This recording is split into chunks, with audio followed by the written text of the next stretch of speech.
Right, ladies and gents, can I call you to order? We're going to call you order because we're going to get the panel up on the stage if we may. And we're going to get some microphones organized and all this kind of thing. So again, ladies and gentlemen, this is a Q&A session. It's a live Q&A session, but we're asking you with everything that we are, please, please, pretty please, with cherries on top of the please, with a little sprinkling of hundreds and thousands. If you're not from the UK, you'll have no idea what hundreds and thousands are, but we're asking you with everything that we are, pretty please, can you use the app to ask your questions? Because there are 100 people out there using the app who want to know what you're thinking. They want to know what you're asking. They want to interact with it. Come grab a seat. Dr. George? Madam Wendy? Is Wendy in the room? Ah. So what will we do? Improvise. Okay.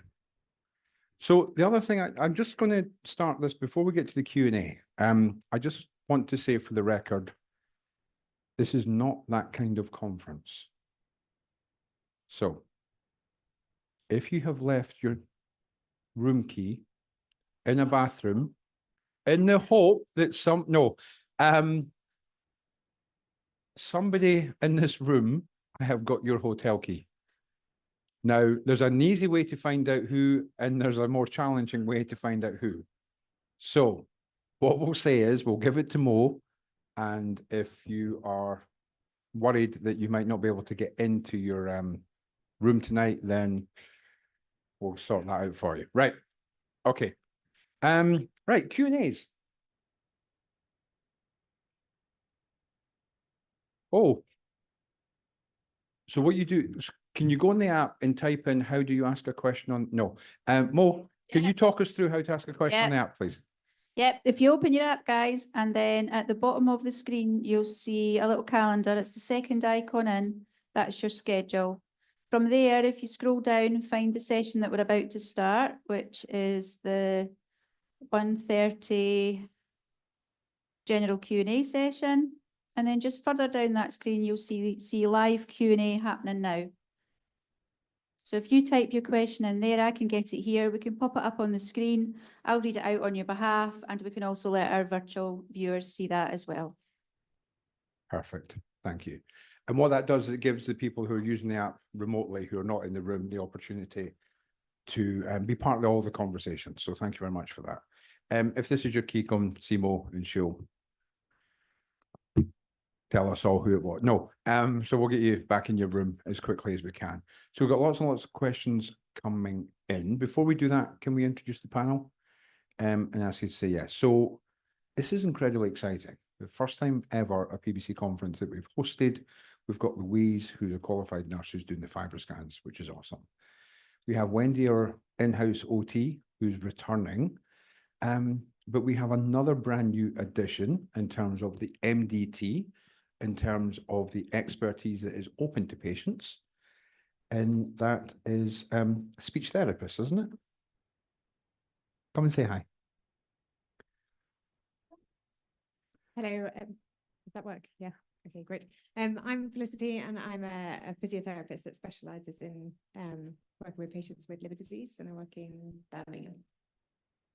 Hello, I'm Alice Freer. I'm also a fellow physiotherapist, works in Birmingham, and have a particular interest in autoimmune disease, liver disease. Okay. So I'm talking about you now, but so they're going to be here, they're going to do a session here, which will be live over the app, and then they're doing some of the breakout sessions again tomorrow. Now we've got repeat sessions and duplicates and things, so that it hopefully everybody gets all the sessions that they want to apply. So my first question of the panel is, what did George say to you to upset you? Because there's a big gap there, and I'm just curious. Very sensible, right? Okay, we're live. Mo, please. Yes, we'll kick off with the first question. This was one that was asked earlier on during George's presentation, so I just wanted to make sure it was brought in here. So, can anything reverse the scarring shown on FibroScan? Urso, avoiding alcohol, lifestyle changes?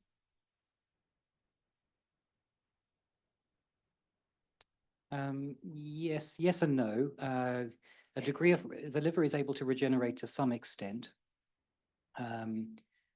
So effective treatment, if for example, somebody had had PBC for some time before it was identified and a degree of scarring had taken place, and then they started treatment and the treatment was extremely effective, then some improvement in the FibroScan score could be seen. But it wouldn't revert to normal. So, so effective treatment would certainly prevent progression of the scarring. It might allow a degree of scarring, although that is less predictable. But the liver, if scarring is established, it's unlikely that the liver would return to normal. Okay, thank you. Next. What is happening about fatigue, please? Are there trials, any support or help? So can I jump in Yeah. and actually ping that right back at you? Yep. So we are working with one of our industry partners on a fatigue trial at the moment. I'm just gathering the information from the sites at the moment. I hope to have that into next week to be able to send it out to patients. So if anybody is interested in hearing more about that, and there are a number of sites throughout Scotland and England that are taking part, please just send them on to me. So if you just email me at mo@bbcfoundation.org.uk, I'll put your name on the list and make sure you get the information as soon as I have it. Okay, perfect. So that's that, George? Yes, and I was going to say actually that there are some trials of medical approaches to fatigue, but I think our Birmingham colleagues here might want to touch on some of the physical therapy approaches to fatigue as well. Yeah, so we're interested in looking at how exercise can help manage fatigue. So we've done a small pilot study and we're looking to kind of apply to do a randomized control trial, and we'll be talking about more about that in our session tomorrow. I think it's called the Revitalize session at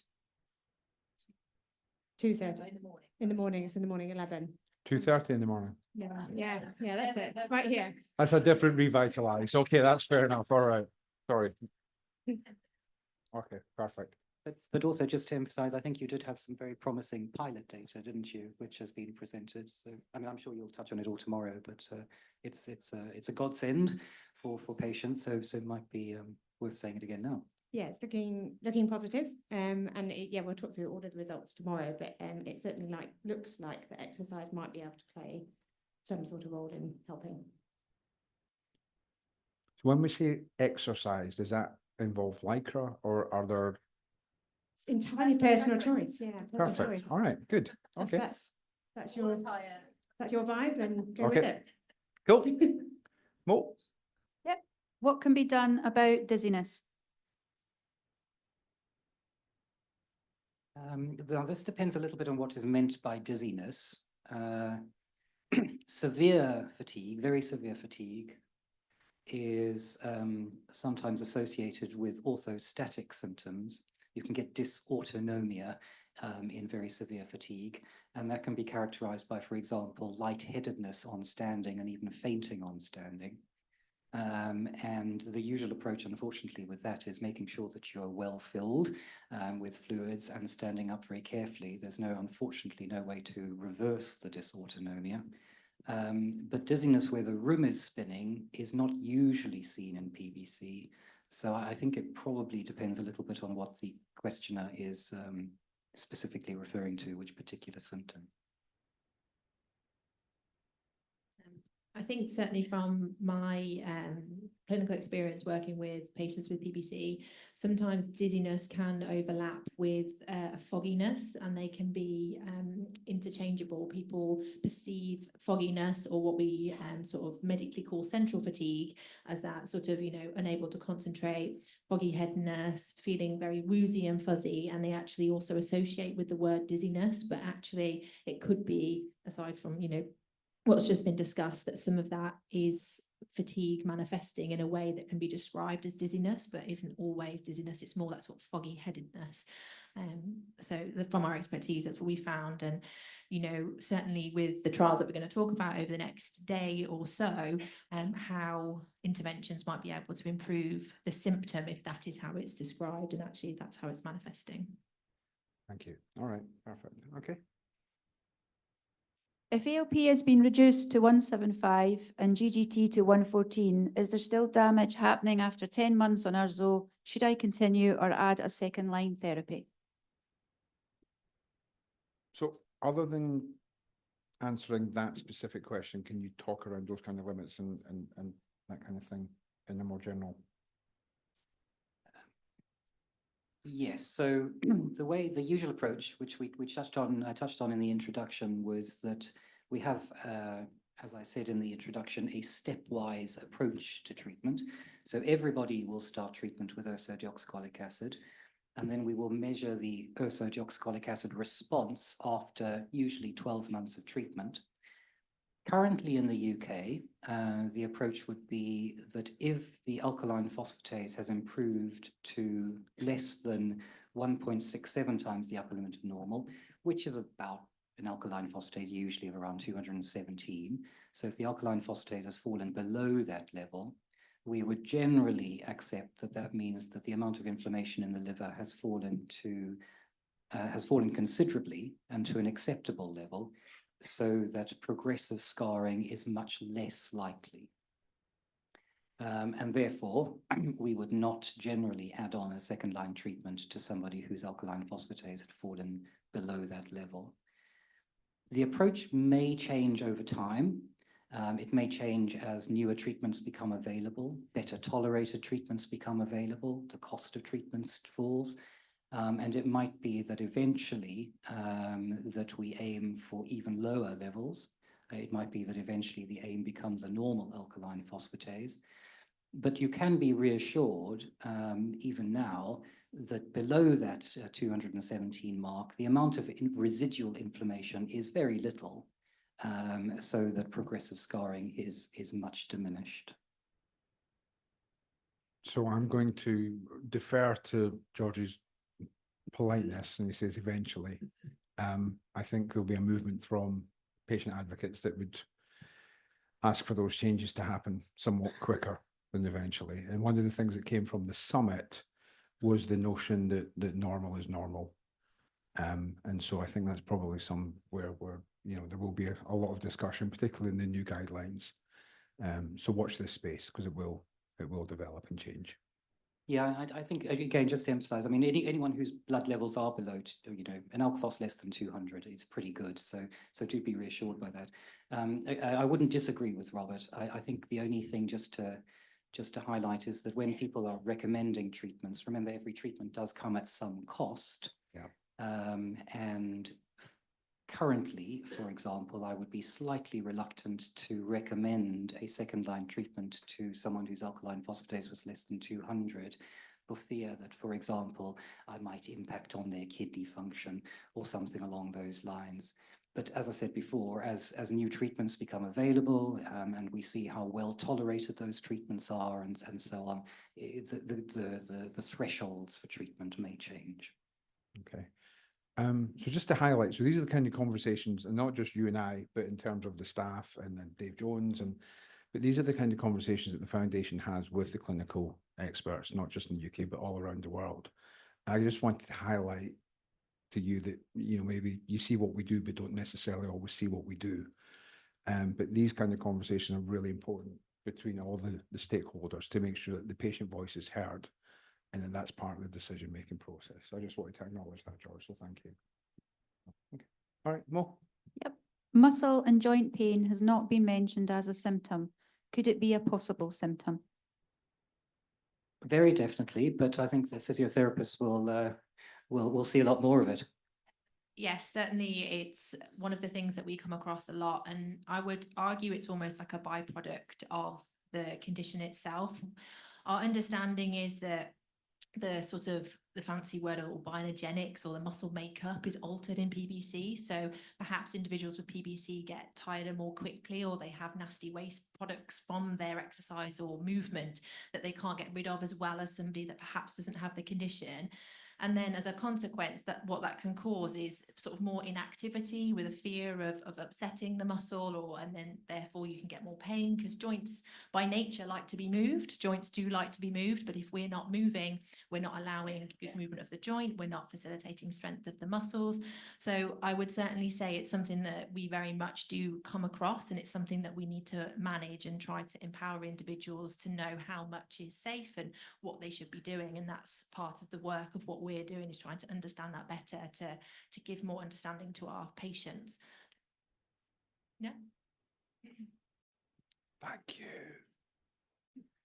Anyone here talked about bone, joint, muscle pain and not really had it entirely? Can I ask a follow-on question? Please. Do you see with the approaches that you've taken, do you see the sort of muscle aches and pains, joint aches and pains also improve? Certainly from the pilot data, it was something that was noted. Whether or not that came as a sort of more like holistically with everything, so mood was lifted, quality of life was lifted, they weren't sort of perhaps so focused on it, but actually what we noticed is that, you know, improvements in fitness were noted, and therefore potentially muscle and everything that goes with it probably had those improvements. So to answer your question, I'd say yes. And just to add that, so almost like anecdotally we saw that, but we haven't formally tested that, and I definitely think there's room for that going forward in future studies and looking more closely at muscle function and quality. And that might be a question for the room, actually. Do you think that that would be a useful addition to the studies that the physiotherapists are doing, measurement of muscle and joint pain?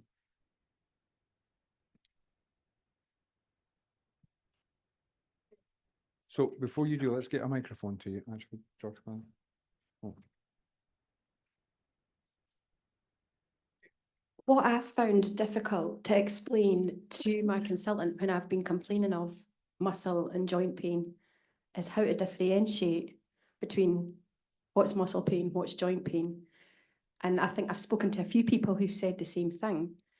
So how do you explain that, you know, when you're trying to say, I liken it to having the flu, like I feel like everything's aching.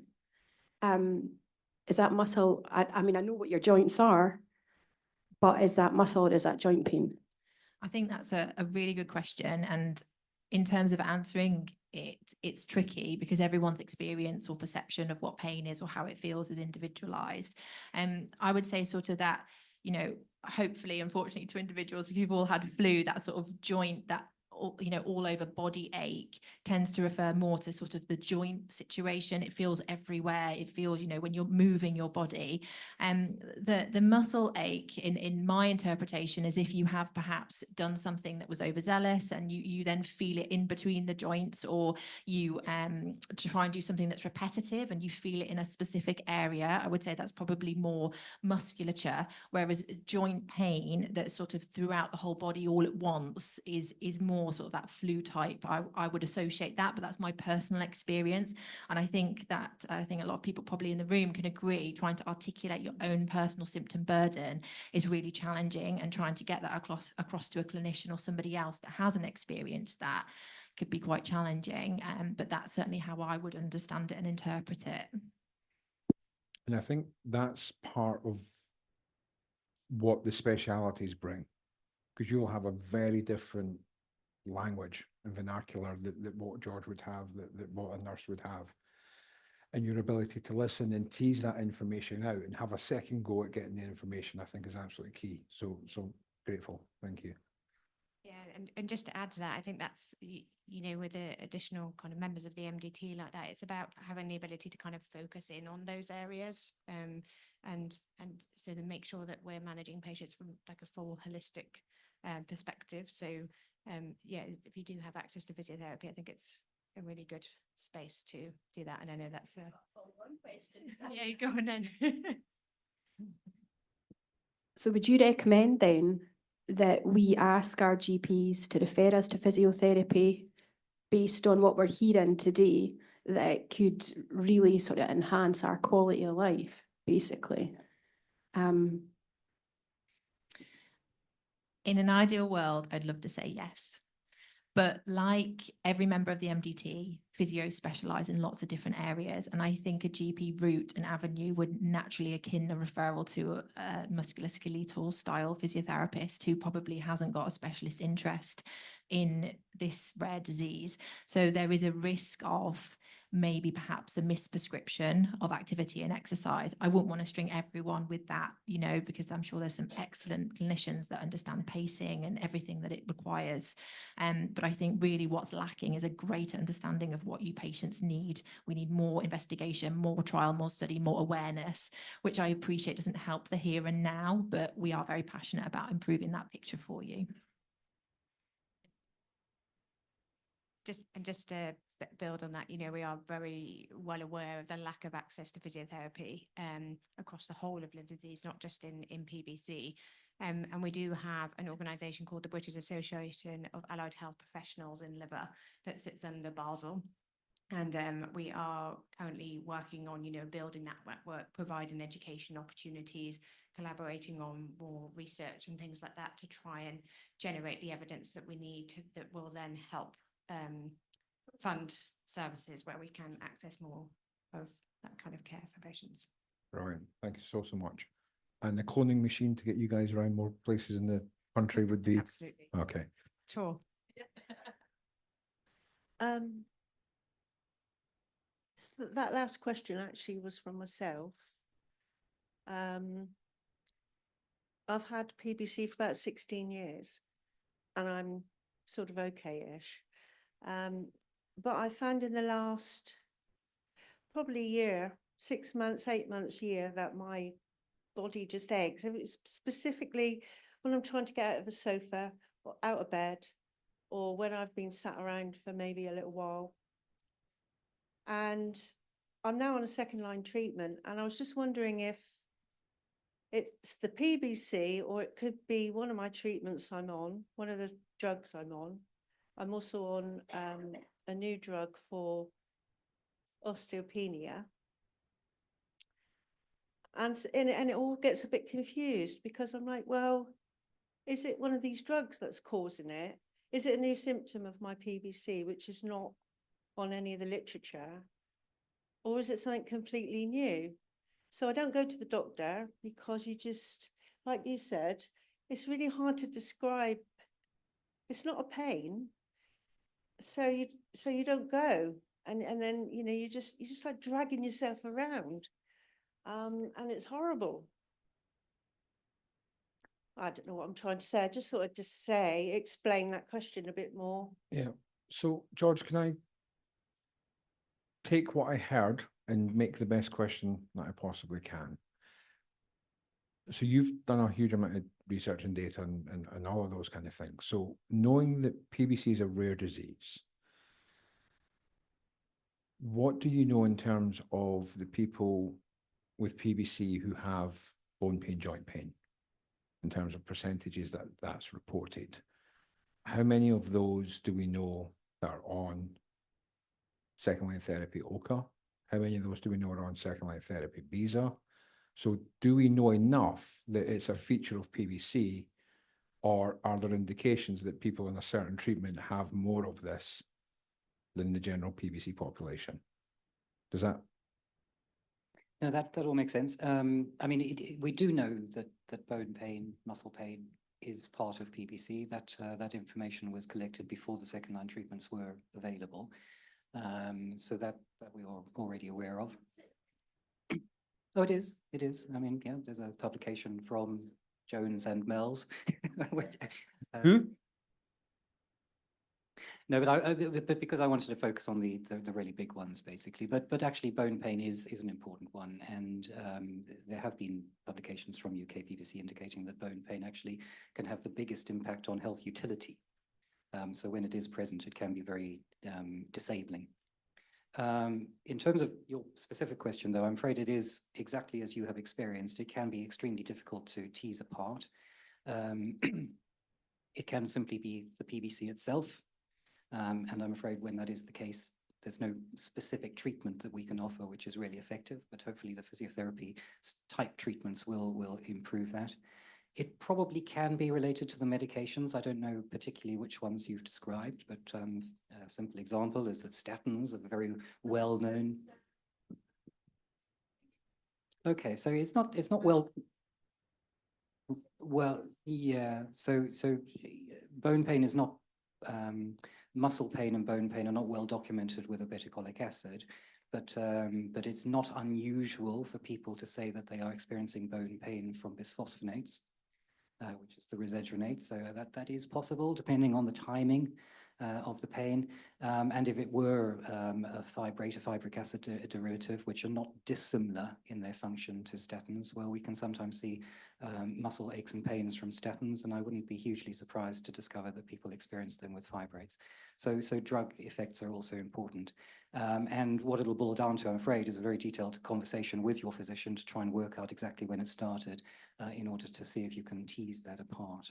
You would also want to know what your vitamin D levels are, for example, and whether there's any other autoimmune conditions developing. So, you know, there's lots of things to think about, and it will need a long conversation with your physician. Perfect, thank you. How many questions do we have? Because I'd love to throw an extra one in just now, if I may. Okay. Yeah, that's we've fine. got a lot Right, of we'll come back to it then. Okay, shoot. Can PBC affect the body's regulation of temperature, i.e. feeling icy cold or too hot regardless of the weather? Yes, it can. So this tends to be in people who've got very significant fatigue.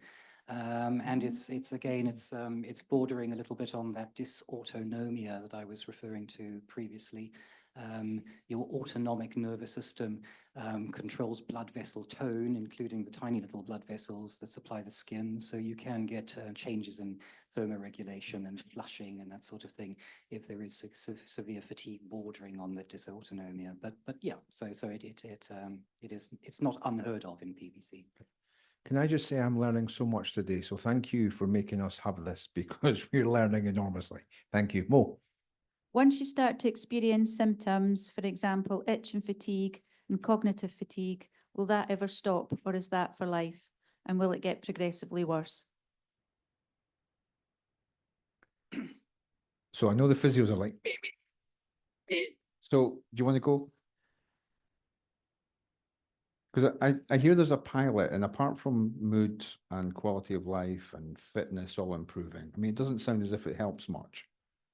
So It's not great, no, really. so Not sure why we're pushing and pulling at this thread, really, are we? I think, again, it's tricky because everyone's experience of how they describe their symptoms is individualized. You know, we are going to go on to talk about it in more depth, but certainly the pilot data that we found had promising impacts on fatigue, or at least how it, you know, was managed, and mood and lifestyle factors, and how they all sort of are one part of one big wheel. And that's the thing, it's not just taking one symptom in isolation, it's how they are all embedded within each other, which can be hard to unpick.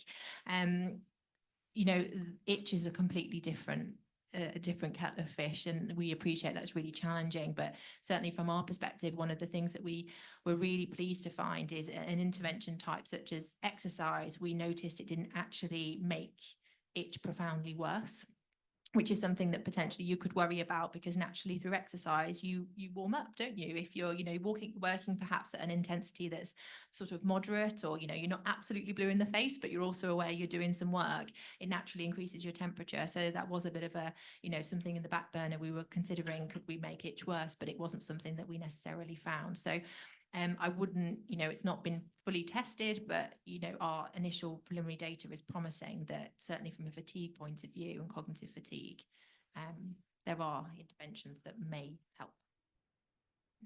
And I would just add to that as well, that we were, I would say, very early on in the journey of how we manage fatigue.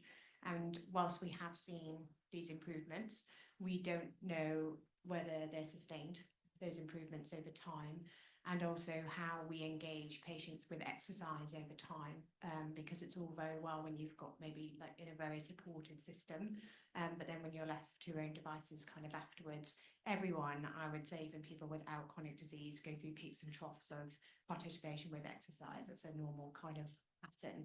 And it's no different, and it's, you know, it's hampered with the barriers and challenges that patients with PBC have. So yeah, we can't really answer the question. No, it's still unknown. But what we can say is we're very interested in it, and we're very motivated to find out more about it and work on future studies and getting funding so that we can unpick all these things and see whether we can make long-term changes to fatigue going forward. Thank you. I've had a few falls recently. Could this be a symptom of PBC? Potentially, I think just to really emphasize though, actually, both in relation to a question with falls and also the previous question about temperature fluctuations. I mean, you know, we could probably work out a mechanism by which PBC could contribute to all of these symptoms, but it's the symptoms that are less classically associated with PBC, I think do require a conversation with your physician to make sure that there is nothing else which might account for those symptoms. Especially with falls, I can work out how falls might happen in someone with PBC, but it would be less usual, less common, and therefore I think that that person's physician would need to think about a whole host of other conditions first. But on that, again, in the documentation that's out in the River Rooms foyer, there is a preparing for your appointment document. So if this is you and this is where you are and you're facing one of those, what's the word? The dysautonomic. Dysautonomia, yeah. So if you're having that situation, then please use that document to prepare your questions and make sure that you have that conversation with your clinician. Well, I have severe itch, but it's always worse in the evening. Why is this? Itch of cholestatic liver disease, including PBC, is characteristically worse in the evening, but I'm afraid I don't actually know the answer, and I've never been able to find the answer to that question. It's not unusual for that to be the case, though.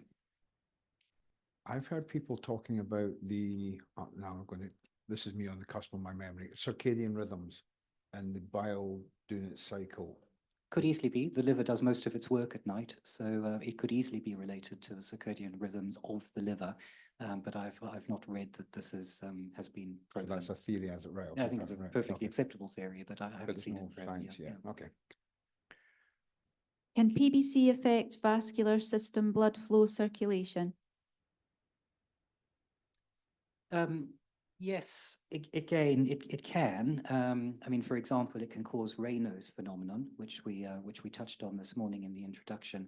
But once again, I mean, if, for example, the person who is asking the question has begun to experience something known as claudication, which is severe pain in the calves on exercise, I would be extremely reluctant to blame that on the PBC, and would strongly recommend that that particular symptom be discussed with the GP or any other physician fairly soon. One must always be very careful to attribute all new symptoms that a person has to PBC, because PBC seems to be the predominant condition at that time. Everything needs to be discussed, basically. He knows stuff. Thank you. Well, Has there ever been any association between PBC and spinal neuro issues? For example, DAVFS, somebody's tested me today, fistulas, tingling sensations.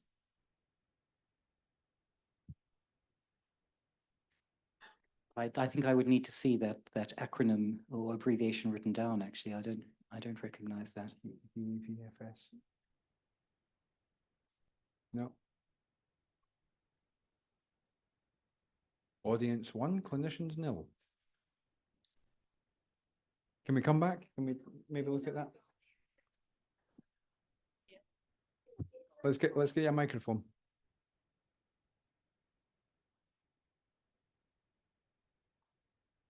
No, I mean, PBC is not known to cause arteriovenous fistulas. No. All right, perfect. Why do regular blood tests carried out for a patient with PBC include blood count and blood clotting? Because both can change as the disease progresses. Well, actually, partly because both can change as the disease progresses. As liver disease becomes more advanced, the platelet count, for example, can fall. And if the platelet count did fall, then that would alert you to the possibility that scarring of the liver has developed, and a search for portal hypertension might be needed. Likewise, as liver disease becomes worse, the blood clotting can deteriorate because the liver makes the proteins in the blood that clot. So they're both useful tests to try and work out whether the liver disease has become more advanced. Furthermore, however, PBC is associated with conditions that can affect the blood counts. So, for example, pernicious anemia is another autoimmune disease affecting the lining of the stomach, which can lead to anemia. And in people who have fatigue, it's worth keeping an eye on the blood count because anemia can make that fatigue worse. Regarding fatigue, viral illness and recovery, is there any evidence that PBC patients are more susceptible to illness and/or can take longer to recover?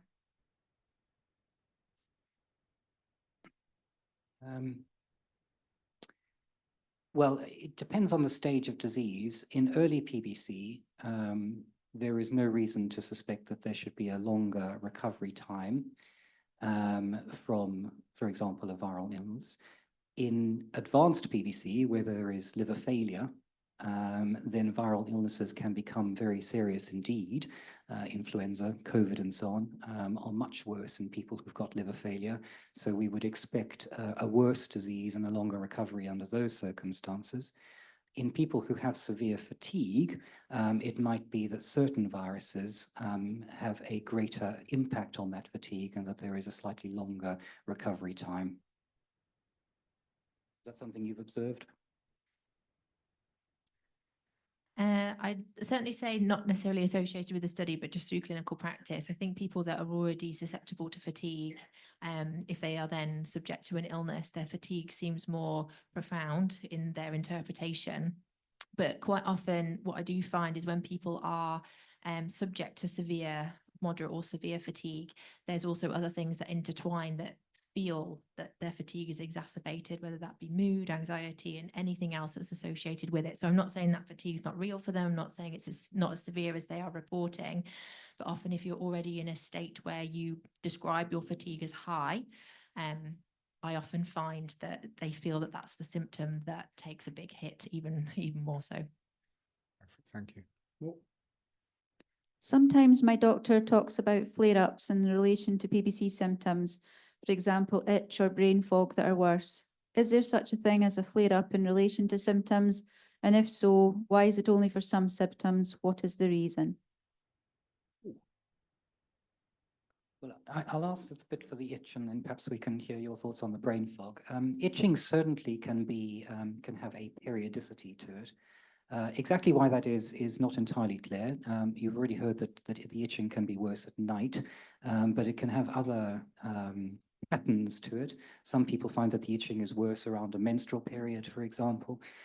Some people find that it's worse if they have consumed excessive sugar, excessive fat, and so on and so forth. So there is certainly there is a periodicity and a rhythm and a pattern associated to people's itching, and therefore I would agree that that occasionally itching can flare up. It's not always obvious why it has flared up, and sometimes the treatment needs to be escalated in order to get on top of that flare-up. My experience is that fatigue and brain fog tend to be more stable, but let's hear from people who've been specifically studying it. I would certainly say this is a comment on clinical experience only and not actually, truly what has been investigated.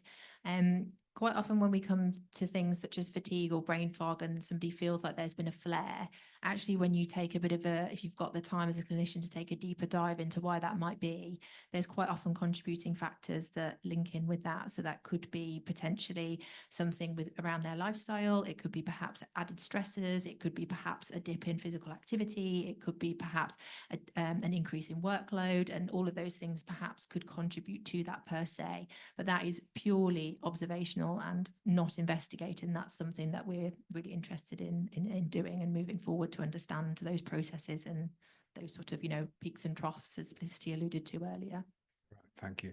Another thing I just want to mention before we go to the next question is the PBC Foundations app, where you can actually use the technology to record on a daily basis your symptoms and how that is affecting your quality of life on a day-to-day basis. So feel free to use that to record your symptoms. You can look at the chart over time. You can cross-reference different symptoms. So we've had people report an itchy day is often followed by a fatigue day. And if you're monitoring both symptoms, then you can see the relationship. So again, the app is there. So if you want to use it, then it's help yourself. Mo? Is it helpful for us to sign up to the PBC UK database, and how do we do it? I think it is, and I'm going to give you a detailed answer to that question, actually, which I think I'm allowed to do, but the pharma representatives are not.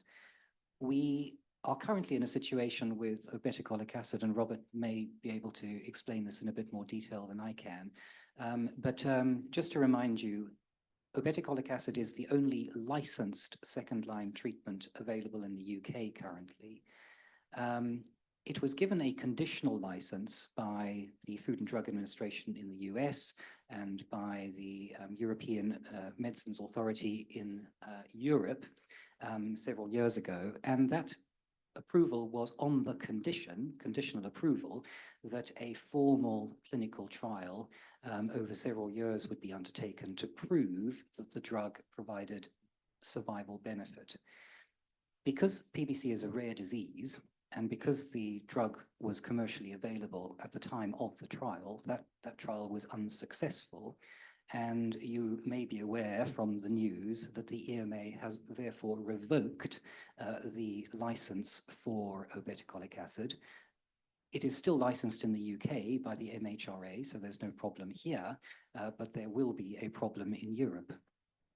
If everybody with PBC in the UK had signed up to UK PBC, then that would have enabled UK PBC to track the clinical progress of people who had received obeticholic acid or who had not received obeticholic acid, so that using real-world evidence, we would have been able to show that the drug was indeed beneficial.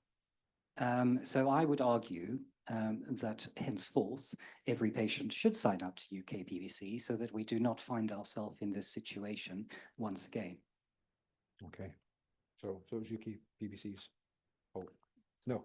So no, you're absolutely right. So, and again, as a foundation, we would say yes, absolutely. An update to that, the license revocation was announced on Tuesday. And on Thursday, there was an announcement that the president of the European Court had stepped in and he has revoked that revocation. So we are awaiting legal process, and, that will take time, and there will be many involvements of the foundation. We will come to you again. On that topic, if you haven't already signed the petition, please do go and do that. We have over 2,400 signatures on there. But that is you giving us your voice to have these kind of arguments. So yes, it was revoked, but there's now a legal pause, and that has not been actioned as we speak. So that's where we are. Can I just ask a little follow-up to that one? Is just around the UK PBC. How do patients sign up to that? Well, through most of the centres in the UK are actually participating, collaborating in it. So whoever has asked the question simply has to ask his or her consultant, and they can be signed up via their hospital. Can they drop an email, or do they have? Yes, yeah. Okay. Yep, you can email me, and I'll direct it to someone who Even can. better. All yeah. right, thank you. Okay, that wasn't what I was asking, but thank you. That's helpful. No, that's ideal. Perfect. Okay, Mo. If someone with PBC dies and donates their liver, would the recipient develop PBC?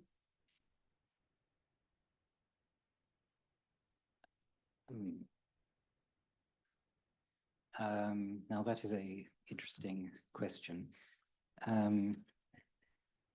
Arguably, the donated liver would have PBC in it,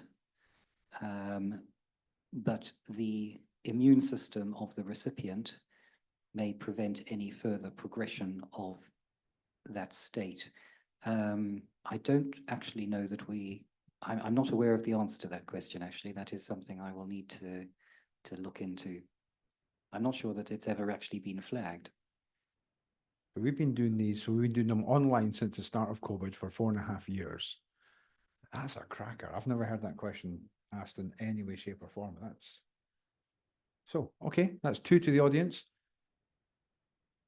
So none of us can hear you. So let's get a microphone to you, and then we can do that. So bear with us. We've lost our runners. Oh, sorry. Thank you. I was always under the impression that for an organ to be donated, it had to be a healthy organ. So surely these would be unhealthy organs. I didn't even think it would be considered. Yeah, it's a good point, and that's probably the reason we don't know the answer to the question. But many people, just to reassure the audience, many people with PBC do not have cirrhosis, and many people with PBC with effective treatment will never have cirrhosis. And therefore you could, it is possible that a liver affected by PBC has even inadvertently at some point been donated.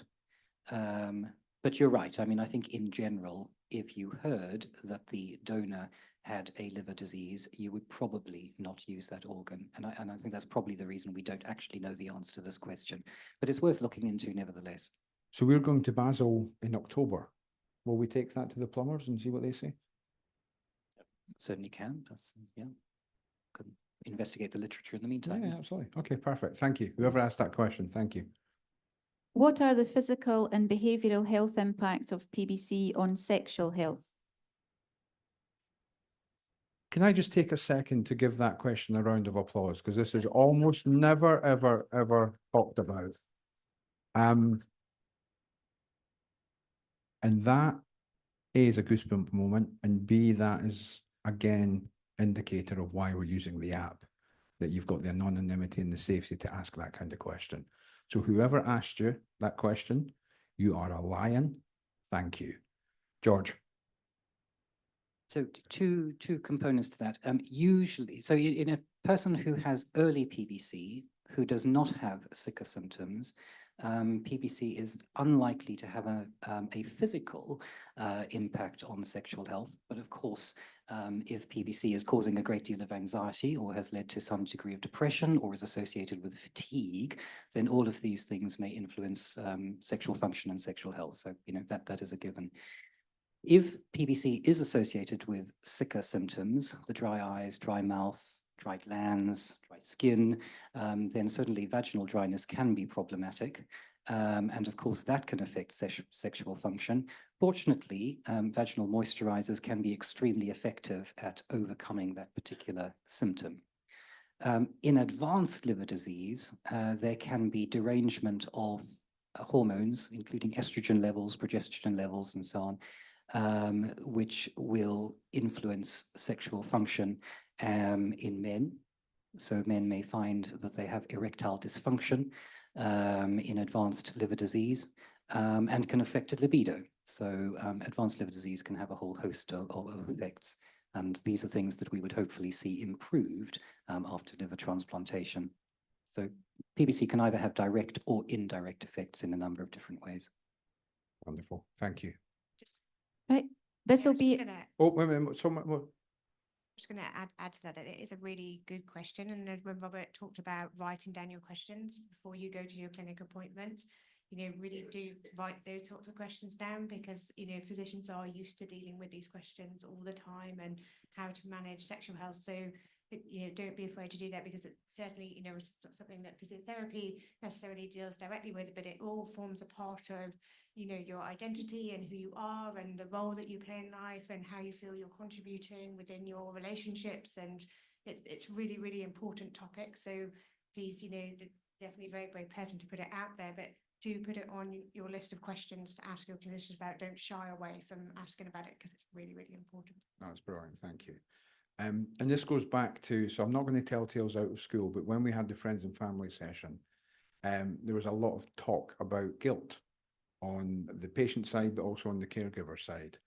And I think this is one of those topics that is difficult to broach. It can lead to guilt on both sides. And I think just the more open you are and the braver you are to raise these topics, I think is really important. So again, well done for doing that. Thank you. Oh, Thank you. We've only got a few minutes left in this session, so I'm going to put this last question to you. But just to say to anyone who's submitted a question that we didn't get to, we still have a note of them here. If we can get to them later in the conference, we will. If not, I'll take them into our live Q&As weekly as well. So please know that we will get to it.